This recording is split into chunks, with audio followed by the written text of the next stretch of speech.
ठीक समय आमको साक्षात देले श्रीमती द्रौपदी मुर्मू एना सारा विश्व रे ना कर सुंदर व्यवहार सुर भाई बोली भी समर्थना देले एवं आम गोटे निमंत्रण करूँ लवंगगिरी पहाड़ एटी चारिटा गिरी खंडगिरी उदयगिरी धौलगिरी लवंगगिरी से पहाड़ उपरे मंदिर तैयारी होची जगन्नाथ मंदिर शिव मंदिर हनुमान मंदिर शिव मंदिर हनुमान मंदिर सरीगला आ 15 दिन भितर जगन्नाथ मंदिर संपूर्ण हम डिसेम्बर 12 तारीख होची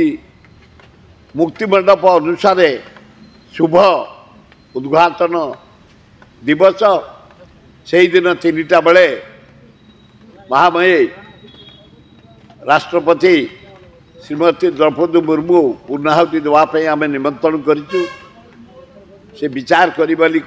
मु आशा करुँच जगन्नाथ एवं शिव महावीर माँ विमला माँ लक्ष्मी आशीर्वाद देवे से आसबे एवं ता सहित गोटे गार्डन इनागुरेशन करेंगे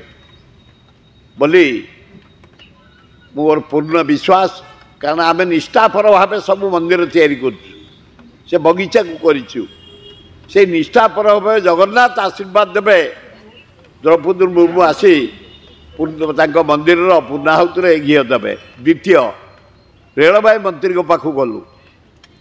सुंदर व्यवहार जटणी गोटे वागन रिपेयर फैक्ट्री करने खोर्धा रोड होशा माने गोटे भारत वर्षर इनकम सोर्स जो रेलवे राजस्व आदाय हुए नंबर 1 क्रोम बक्साइट अभ्र कोयला बजा द्वारा गुड्स रे प्रचुर अर्थ उपार्जन होची रेलवे से प्रतिश्रुति देते जमी देले आम 70 एकर जमी दबू से गोटे वागन कारण भुवनेश्वर 10टा माने पैसेंजर वागन रिपेयर होची पुरी रे 10टा तेणु खोर्धा रोड रे 20टा 50टा से रिपेयर हो पार जमी अच्छी व्यवस्था करने रेलवे मंत्री वैष्णव कहते गल जुएल राम पाखु ये जो आदिवासी पड़ा रही गाँ रही से जमी स्थायी हो पार जंगल जमी जंगल से घर ताको पक्का पट्टा दवापाई एवं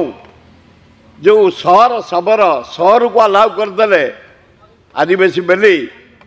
शबर टाकू सहर काटिकी शबर करने से दाबी कर विचार करेंगे बोली जुएल राम कहते बाकी मन खुशी आमर जे रेलवे गोटे wagon repair फैक्ट्रीटा Khordha road Jatni हम हरिपुर